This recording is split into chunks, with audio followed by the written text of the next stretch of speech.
Heidi, de Johannes Spiri.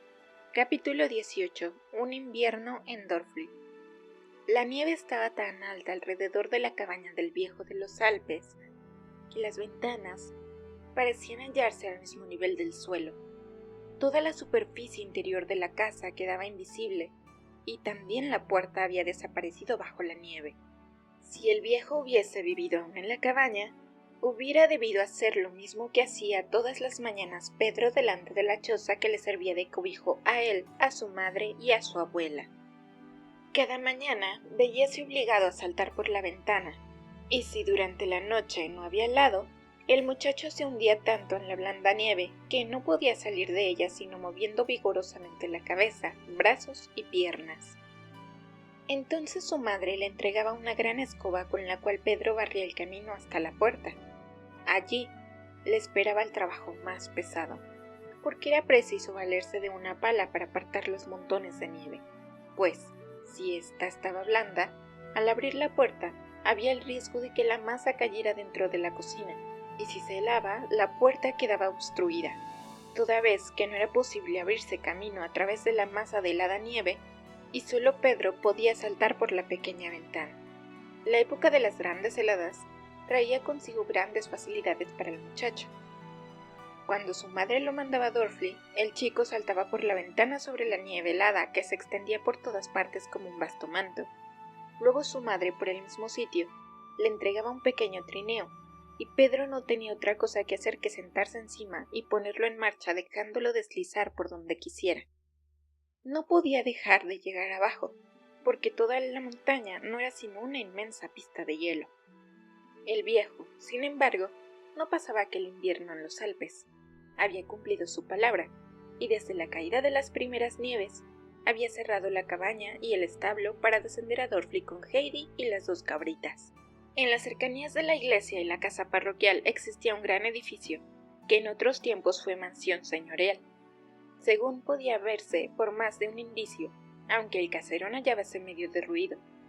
Esta casa había pertenecido antiguamente a un valiente militar que se distinguió por su bizarría en el ejército español, en el cual se alistó, acumulando después grandes riquezas. De regreso a Dörfli, su pueblo natal, mandó construir una magnífica casa, mas apenas había vivido algún tiempo en el pueblo, empezó a sentir un tedio irresistible. Echaba de menos el ajetreo del mundo al que durante tanto tiempo se hallara acostumbrado. Salió pues nuevamente de Dörfli y nunca más volvió. Cuando al cabo de muchos años se tuvo la certeza de que había fallecido, uno de sus parientes que vivía en aquel valle le sucedió en la posesión de sus bienes. La mansión se hallaba ya entonces bastante derruida, y como el nuevo propietario no quiso hacer las necesarias reparaciones, el ayuntamiento solía alquilarla a familias pobres, que no podían pagar sino un alquiler muy pequeño. Cuando alguna pared se venía abajo, nadie se cuidaba de volver a levantarla. Así pasaron muchos años. Al volver el viejo de los Alpes a Dörfli con su hijo Tobías, alquiló la casa en ruinas y se estableció en ella. Cuando muchos años después se retiró a la montaña, el antiguo caserón permaneció desocupado, porque no se podía vivir en él más que a condición de prevenir los nuevos derrumbamientos, reparando cuidadosamente las grietas y los agujeros a medida que iban apareciendo. El invierno era largo y riguroso en Dörfli. El viento soplaba fuertemente alrededor del caserón, y por todas partes penetraba en las grandes salas apagando muchas veces las luces, y la pobre gente que en él vivía lo pasaba bastante mal. No así el abuelo de Heidi, porque sabía arreglárselas mejor. Desde el mismo momento en que decidió pasar el invierno en Dörfli, alquiló de nuevo la casa en ruinas, bajando con frecuencia durante el otoño para hacer en ella las necesarias reparaciones. Luego, hacia mediados de octubre, se estableció definitivamente con Heidi en el caserón.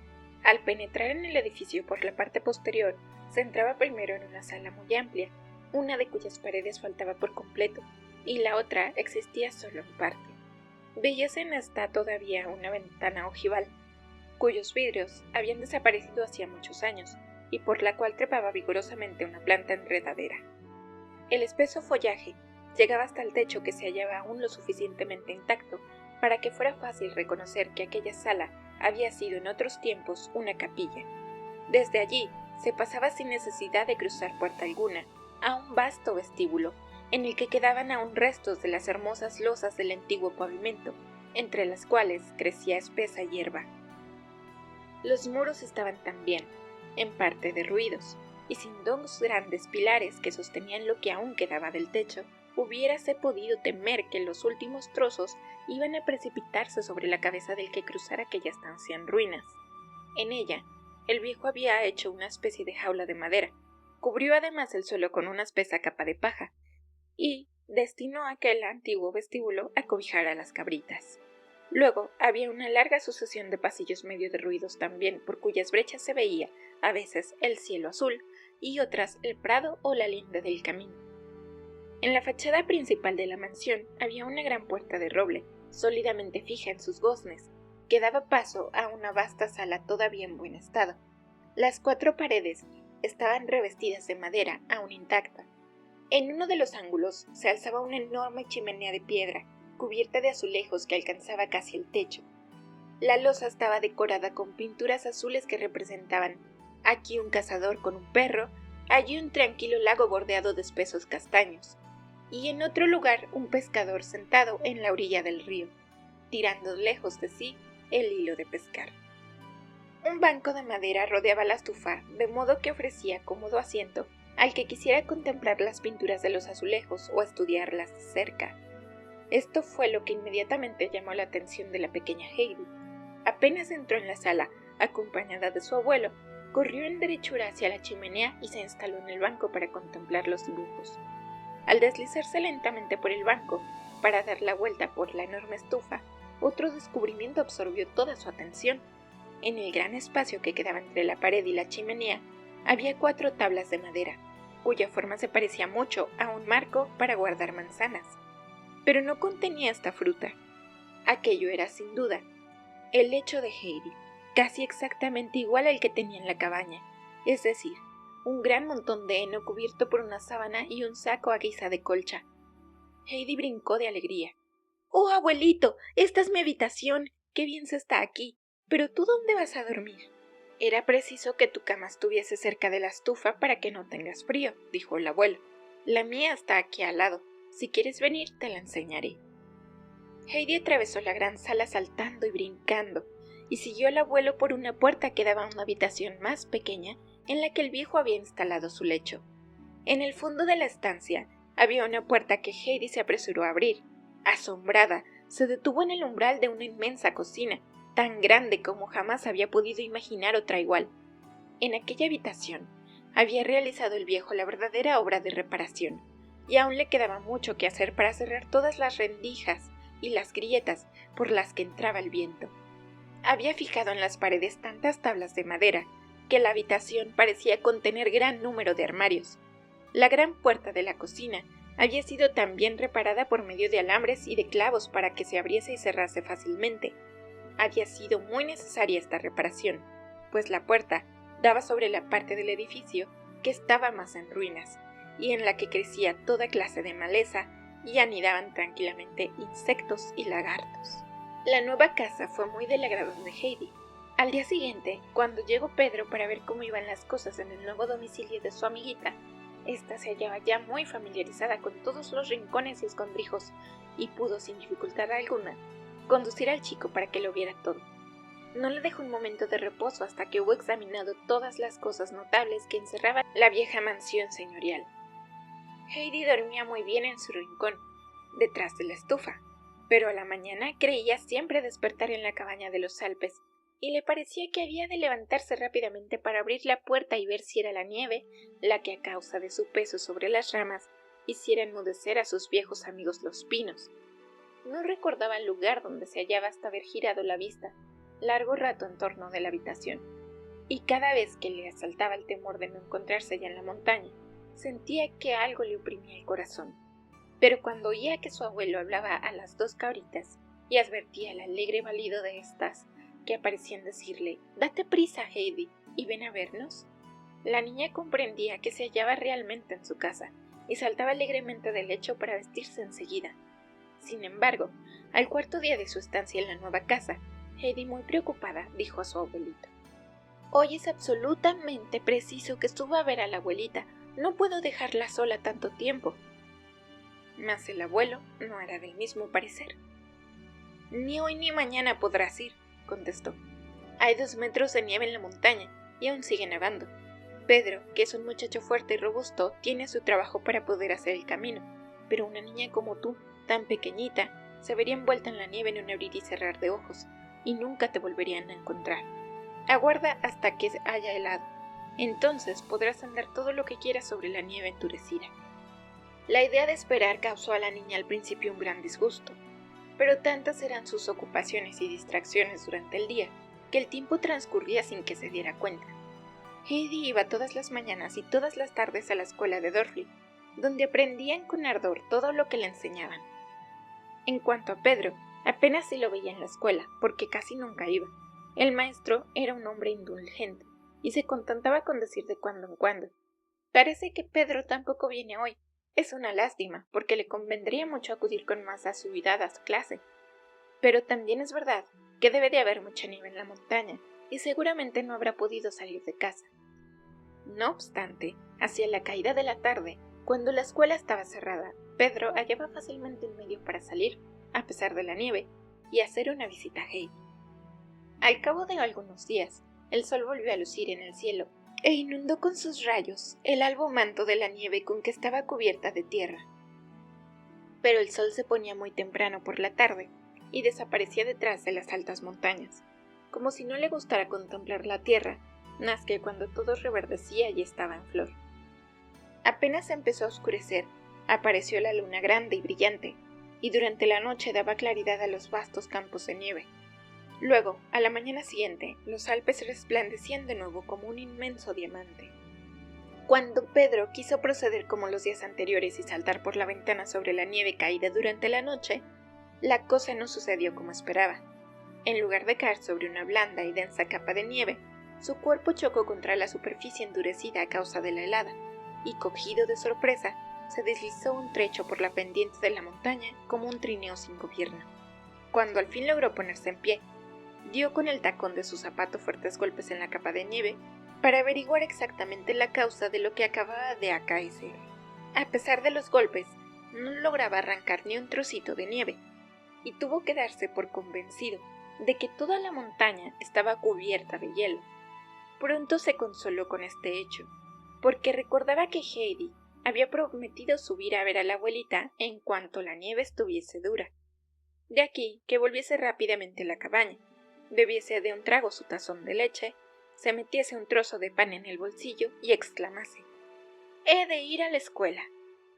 «Bien, bien, ve y aprende mucho», respondió su madre para demostrar su aprobación.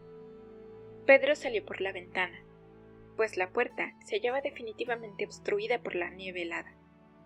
Arrastraba tras de sí su trineo, en el cual montó y se deslizó por la pendiente.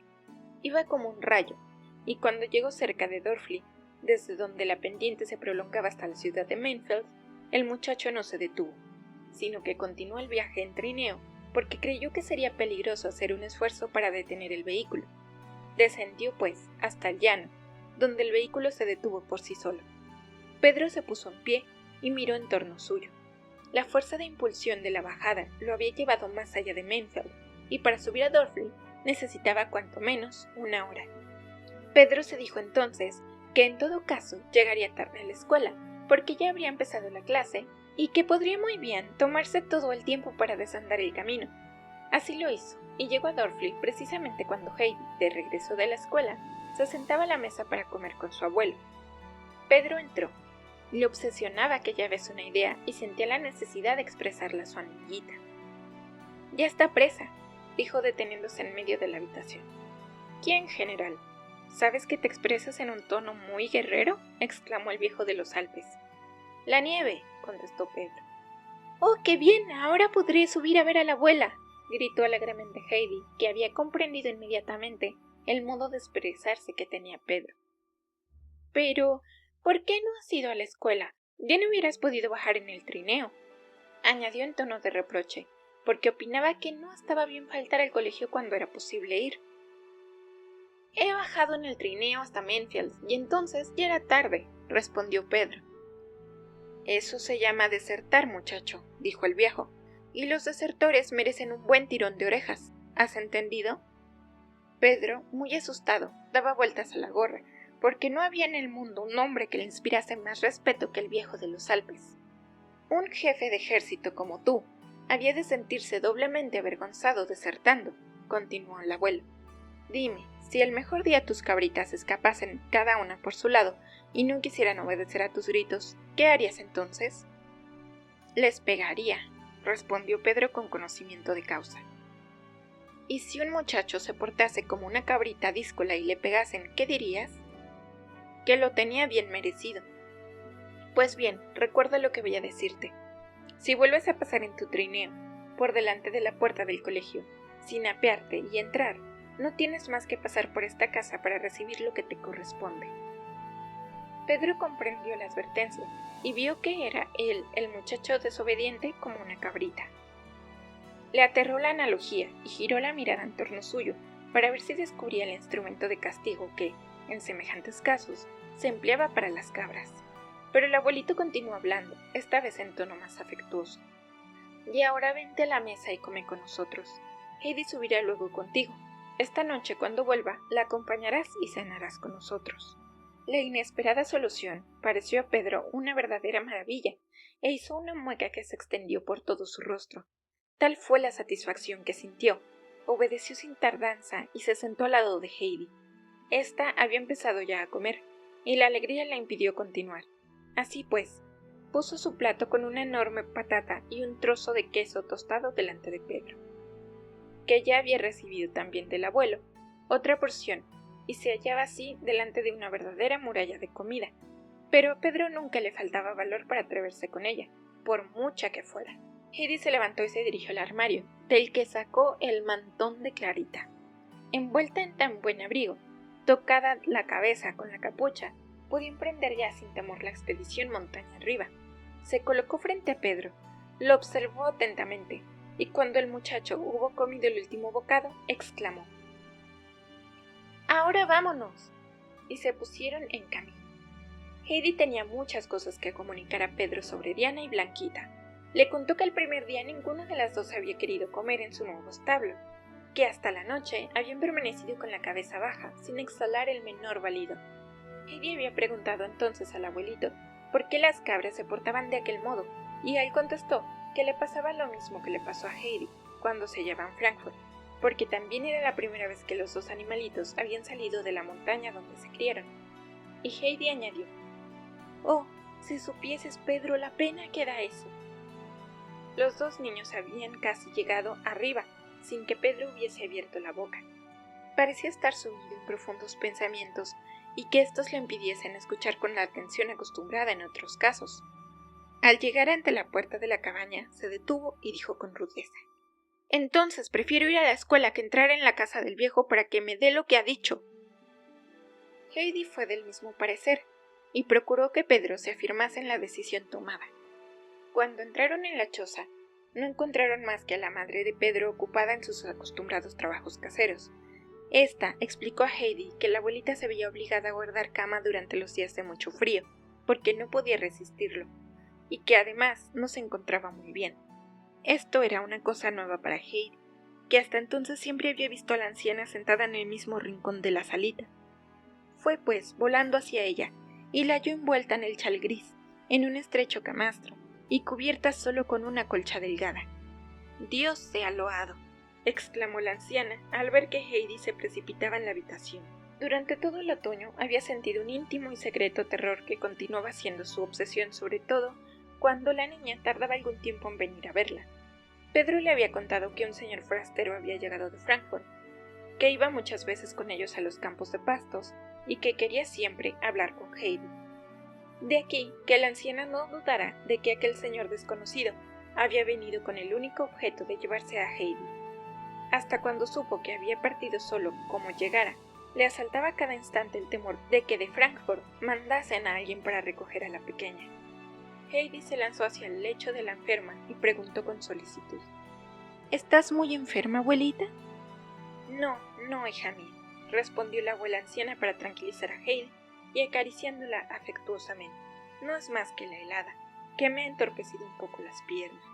«Entonces, enseguida que vuelva el calor, ¿te pondrás bien?», insistió Heidi.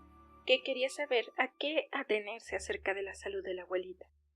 Sí, y quizá antes, si Dios quiere, a fin de que pueda volver a trabajar en la rueca. Creí poder levantarme hoy un poco y seguramente podré hacerlo mañana, contestó la abuela con voz segura, al ver que la niña estaba inquieta. Sus palabras tranquilizaron en efecto a Heidi, que se había asustado al ver por primera vez a la anciana enferma en cama. La contempló un momento con aire de sorpresa. En Frankfurt la gente se pone el chal para ir de paseo, dijo al fin. ¿Acaso has creído que era para irse a la cama, abuelita? Verás, Heidi, lo he puesto en la cama para no tener frío, y estoy tan contenta de poseerlo. La colcha es un poco delgada. Pero, abuelita, esta cama está más baja del lado donde descansa la cabeza. No es así como una cama ha de estar. Bien lo sé, hija mía. Ya me doy cuenta de que estaría mejor como tú dices. La pobre anciana trató de poner la cabeza en un sitio mejor de la almohada, sin conseguirlo, porque esta era lisa como una tabla. ¿Ves? Esta almohada no ha estado nunca muy llena, y como duermo en ella desde hace tantos años, la he aplastado un poco. Ojalá yo hubiera rogado a Clarita que me diera mi cama de Frankfurt, exclamó Heidi. Había en ella 3 grandes almohadones muy repletos, puesto uno encima del otro. A mí me impedían dormir porque me deslizaba en la cama y a cada momento me veía obligada a subirme. Allá en la ciudad se duerme así. ¿Podrías tú dormir de este modo, abuelita? Sí, ya lo creo. De esa manera se está muy abrigada, y con la cabeza alta se puede respirar más fácilmente. Pero no hablemos más de esto. Hay tantos viejos enfermos en el mundo que no tienen lo que yo, gracias a Dios. ¿No recibo cada día un panecillo blanco y tierno? ¿No tengo ese chal que tanto me abriga? ¿Y no vienes tú a verme siempre que puedes? No deseo más, Heidi. Y ahora, ¿quieres leerme un poco? Heidi fue corriendo a la otra habitación para buscar el libro. Recorrió rápidamente todas las bellas canciones que ahora conocía tan bien. Después de haber estado tanto tiempo sin leerlas, experimentaba una gran alegría al volver a hallar los versos que amaba. La anciana escuchaba con las manos entrelazadas. La expresión de pena en su rostro habíase trocado por una gozosa sonrisa, como si hubiera tenido una gran suerte. Heidi se detuvo de pronto en su lectura. Abuelita, ¿acaso ya estás curada? Me hace tanto bien escucharte, Heidi, que me siento mejor. Acaba esta canción, ¿quieres? La niña leyó la canción hasta el fin, y cuando llegó a los últimos versos, cuando se ahoga la noche en mis ojos ya fríos, mi alma será envuelta por el fulgor del cielo, y entraré sin temor en el valle sombrío. Entraré como el ser que regresa al subsuelo. La abuelita los repitió varias veces, mientras una expresión de feliz esperanza iluminaba su rostro. Al verlo, Heidi se sintió también alegre.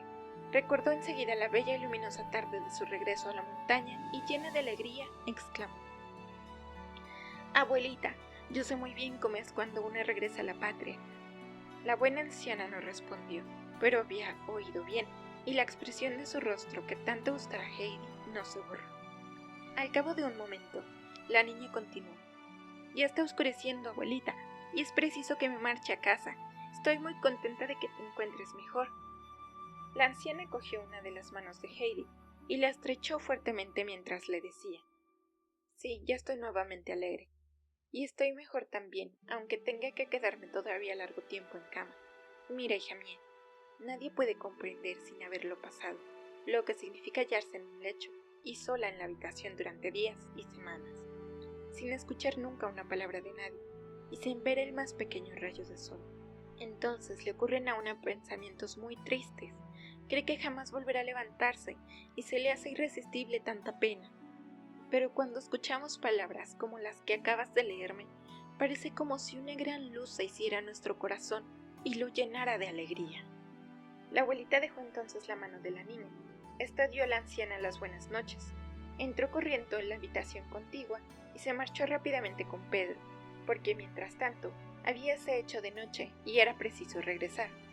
Pero en el firmamento brillaba la luna y proyectaba sobre la nieve una claridad tan grande que hubiérase dicho que el día iba a nacer de nuevo en aquel momento. Pedro preparó su trineo y se sentó en la parte delantera. Heidi montó detrás de él y así, vertiginosamente, se deslizaron montaña abajo. Más tarde, cuando Heidi descansaba en su hermosa cama de heno, detrás de la estufa, comenzó a pensar en la abuela que tan mal dormía en su camastro. Luego en todo lo que le había dicho, en aquella luz que las canciones encendían en su pecho. Si la pobre abuelita pudiera escuchar todos los días esas palabras tan buenas, pronto se pondría mejor, se dijo la niña, pero bien sabía que transcurriría una semana o acaso 2 antes de que pudiera volver a subir a la choza. Este pensamiento la afligió. Se quedó largo rato pensando en lo que podía hacer para que la anciana pudiera escuchar las canciones todos los días. De pronto se le ocurrió un medio, y tanto se alegró de haberlo hallado que hubiese querido que fuese de día para poner manos a la obra. Luego se incorporó en la cama con un movimiento rápido y juntó las manos, pues a fuerza de reflexionar no había rezado aún la oración de la noche, y jamás quería olvidarse de decirla. Cuando hubo dirigido de todo corazón sus súplicas a Dios, rogando por la abuelita y el abuelito, la niña se acostó de nuevo en su cama de heno, y durmió profunda y tranquilamente hasta el amanecer. Capítulo 19. Continúa el invierno. Al día siguiente, Pedro bajó de la montaña en trineo y llegó a tiempo para entrar puntualmente en la escuela. La comida para el mediodía la llevaba en la mochila. En Dorfli, los muchachos que vivían muy lejos y no podían ir a mediodía a sus casas se quedaban en la escuela. Allí se sentaban sobre los pupitres, apoyados los pies en el banco, y en esta postura, extendiendo sus raciones sobre las rodillas, comían mientras los demás chicos iban a sus casas a comer. Aquellos que de este modo se quedaban en la clase podían comer y luego jugar a sus anchas hasta la 1 de la tarde, hora en que empezaban de nuevo las lecciones. Después de asistir a clase, Pedro iba todos los días a casa del viejo de los Alpes para hacer una visita a Heidi. Aquel día, cuando entró en la gran sala, Heidi, que ya lo aguardaba, se precipitó hacia él y exclamó: «Pedro, yo sé una cosa». «Dila», respondió Pedro. «Es preciso que aprendas ya a leer». «Ya he aprendido». «Bien, Pedro, pero no es así como quiero decir», continuó Heidi con viveza. «Yo quiero decir que sepas leer de corrido». «No puedo», replicó Pedro. «Es que nadie lo creerá, yo tampoco lo creo», dijo Heidi muy decidida. «La abuelita de Frankfurt sabe muy bien que esto no es cierto, y fue ella la que me dijo que no lo creyese». A Pedro le causó gran sorpresa esta noticia. «Yo te enseñaré a leer, yo sé muy bien cómo se hace eso», continuó Heidi, «y cuando sepas leer, serás tú quien leerás todos los días una canción o 2 a la abuelita». «No puedo», murmuró Pedro por segunda vez. Heidi se indignó ante aquella oposición a una cosa buena y justa que ella deseaba vivamente ver realizada. De pie delante de Pedro, y mirándolo con ojos centellantes de cólera, la niña le dijo con tono amenazador: «Ahora voy a decirte lo que sucederá si persistes en no querer aprender. Tu madre ha dicho ya 2 veces que tú has de ir también a Frankfurt para aprender allí toda clase de cosas. Yo conozco muy bien aquella escuela. Se trata de una casa muy grande de piedra que Clara me enseñó cuando paseábamos por allí. No es solamente una escuela para chicos como tú. Allí veía yo entrar en el edificio gran número de ellos al mismo tiempo. Todos van vestidos de negro como si fueran a la iglesia, y llevan grandes sombreros negros tan altos como, fíjate, eran así de altos». Y Heidi indicó con la mano la altura de los sombreros negros. Un estremecimiento sacudió al cuerpo de Pedro de arriba abajo. «Y será necesario que entres a la escuela junto con todos esos señores», continuó Heidi con calor. «Y cuando te toque a ti no sabrás leer de corrido. Es más, harás faltas deletreando. Tú verás entonces cómo aquellos señores se burlarán de ti mucho más que Tinet, y habrías de ver cuando ésta se mofa de alguien». «Entonces quiero aprender», dijo Pedro en un tono quejoso y enojado a la vez. Heidi se apaciguó al instante. «Esto está bien, y vamos a comenzar enseguida», exclamó con gran satisfacción, y después de llevar a Pedro a la mesa, se fue a buscar lo necesario para la lección. En el gran paquete que Clara remitiera, Heidi había encontrado un librito que le gustaba mucho. La noche anterior ya se le había ocurrido que podía servirse de él para Pedro, pues se trataba de un libro abecedario, en el que las letras estaban versificadas. Se sentaron pues a la mesa, inclinaron la cabeza sobre el librito y comenzó la lección. Heidi obligó a Pedro a deletrear el primer verso, y luego se lo hizo repetir una y otra vez, porque quería que lo hiciera sin faltas y fácilmente. Heidi leyó: «Si hoy el ABC no tienes aprendido, mañana al tribunal serás conducido». «Yo no voy», refunfuñó Pedro. ¿A dónde?, preguntó Heidi. ¡Al tribunal! Pues entonces aprende las letras y cuando las sepas no tendrás necesidad de ir allí, dijo ella para persuadirlo. Pedro se puso nuevamente a la obra y repitió las 3 letras con perseverancia, hasta que Heidi declaró que las sabía bien. Pero, habiendo notado el efecto que la amenaza producía en el muchacho, la niña quiso aprovecharse de tal circunstancia, preparando el terreno para las lecciones siguientes. «Aguarda que voy a leerte los versos de las demás letras», dijo, «y verás todo lo que aún puede sucederte». Y con voz clara y sonora leyó: D, E, F, G, sabrás perfectamente, o desdichas sin cuento caerán sobre tu frente. Y si pasas por alto H, I, J, K, la primera desdicha al punto llegará. Quien no logre L, M sin titubeo saber, después de pagar multa, habráse de esconder. Si lo que hoy he visto hubieras visto tú, ya nunca olvidarías N o P ni Q. En RST procura no pararte, pues 1000 causas de llanto podría ello costarte. Al terminar este verso, Heidi hizo una pausa. Pedro no había hecho ninguna manifestación, y la niña quería saber qué era lo que hacía. Todas aquellas amenazas misteriosas y terribles lo habían aterrado de tal modo que se había quedado inmóvil, fijando sobre Heidi una angustiosa mirada. El buen corazón de la niña se conmovió y se apresuró a animarlo, diciendo: «No has de tener miedo, Pedro. Tú, ven todas las noches a verme, y si aprendes como hoy, acabarás por saber las letras, y ninguna de las cosas que aquí dices sucederá, pero es preciso que vengas todas las noches, y no faltes más a la escuela. Aunque nieve, has de venir, porque para ti no es obstáculo». Pedro prometió hacerlo así, porque el miedo que sintiera al oír aquellas amenazas hizo nacer en él la voluntad de estudiar. Después se puso en camino hacia su casa. Pedro no dejó de obedecer los mandatos de Heidi y todas las noches iba a casa de la niña para estudiar con ardor las letras del alfabeto y aprender el contenido de los versos. A veces el abuelo de Heidi se hallaba presente y escuchaba con aire satisfecho, fumando en pipa, mientras que las comisuras de sus labios se movían de cuando en cuando, como si de pronto le acometieran ganas de reír.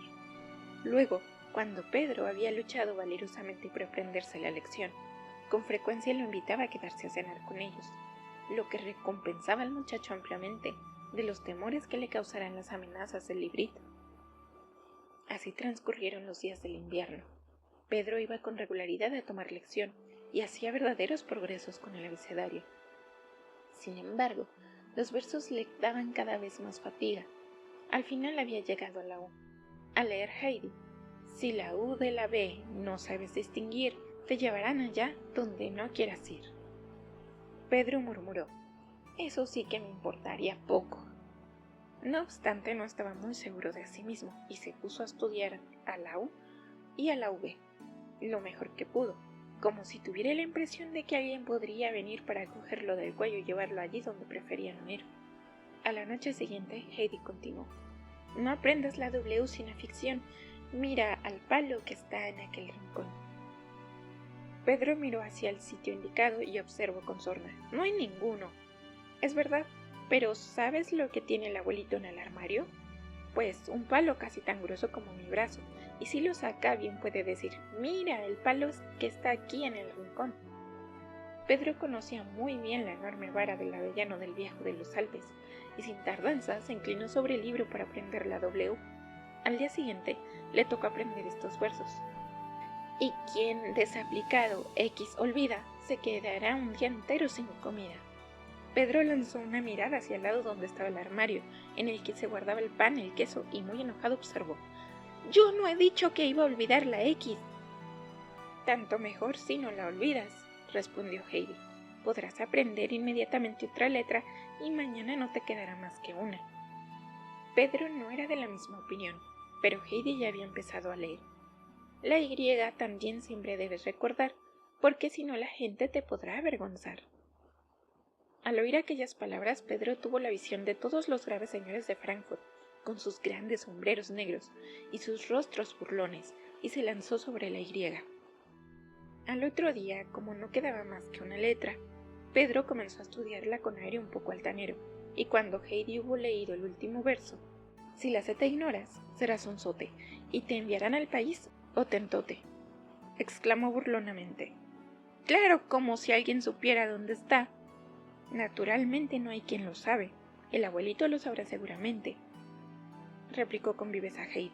Espera, que iré enseguida a preguntárselo. Está aquí muy cerca, en casa del señor párroco. Y en 3 saltos ganó la puerta. ¡Aguarda!, gritó Pedro sobrecogido de angustia, creyendo ya ver al viejo de los Alpes y al señor párroco para cogerlo y mandarlo al país de los Otentotes. El grito de angustia detuvo a Heidi. ¿Qué tienes?, le preguntó muy sorprendida. Nada, pero vuelve, ya estudiaré la Z, respondió. Pero Heidi deseaba saber dónde vivían los Otentotes y se empeñaba en ir a preguntárselo a su abuelo. Cedió al fin a las súplicas desesperadas de Pedro y se sentó nuevamente a su lado. Sin embargo, como el muchacho le debía una compensación, ella le hizo repetir el verso de la Z hasta que hubo entrado una vez y para siempre en su cabeza, y enseguida le hizo pasar a las sílabas. Aquella misma noche, Pedro progresó mucho en la lectura, y así continuó de día en día. Mientras tanto, la nieve habíase deshelado y casi todas las noches volvía a nevar, tanto que durante 3 semanas Heidi no pudo subir a ver a la anciana. La niña mostró a causa de ello mayor empeño en enseñar a leer a Pedro, para que éste pudiera sustituirla lo antes posible en la lectura de las canciones. Una noche, pues, cuando Pedro regresó a su casa después de haber visitado como siempre a Heidi, entró en la habitación exclamando: «¡Ya sé!». «¿Qué es lo que sabes?», preguntó su madre muy intrigada. «¡Leer!». «¿Pero es posible? ¿Has oído, madre?», exclamó Brígida en el colmo de la estupefacción. La abuela de Pedro lo había oído y también se preguntaba asombrada si era posible. «Ahora he de leer una canción, Heidi lo ha dicho», continuó el muchacho. Su madre bajó apresuradamente el libro que estaba encima del estante, y la abuela se alegró mucho, porque hacía tiempo que no oía aquellas palabras consoladoras. Pedro se sentó a la mesa y comenzó a leer. Su madre lo escuchaba, de pie a su lado. «¿Quién lo hubiera dicho?», repetía una y otra vez con admiración cada vez que terminaba una estrofa. La anciana abuela escuchó también con atención una estrofa tras otra, pero no dijo nada. Al día siguiente de tan importante suceso, acaeció que en la clase de Pedro hubo lección de lectura. Cuando le llegó el turno al muchacho, el maestro le dijo: «Pedro, ¿hemos de prescindir de ti como siempre o quieres probarlo otra vez? No digo que leas, pero sí deletrear un poco». Pedro comenzó a leer y leyó 3 líneas de corrido sin detenerse. El maestro dejó el libro, mudo de asombro. Contemplaba a Pedro como si jamás hubiera visto cosa semejante.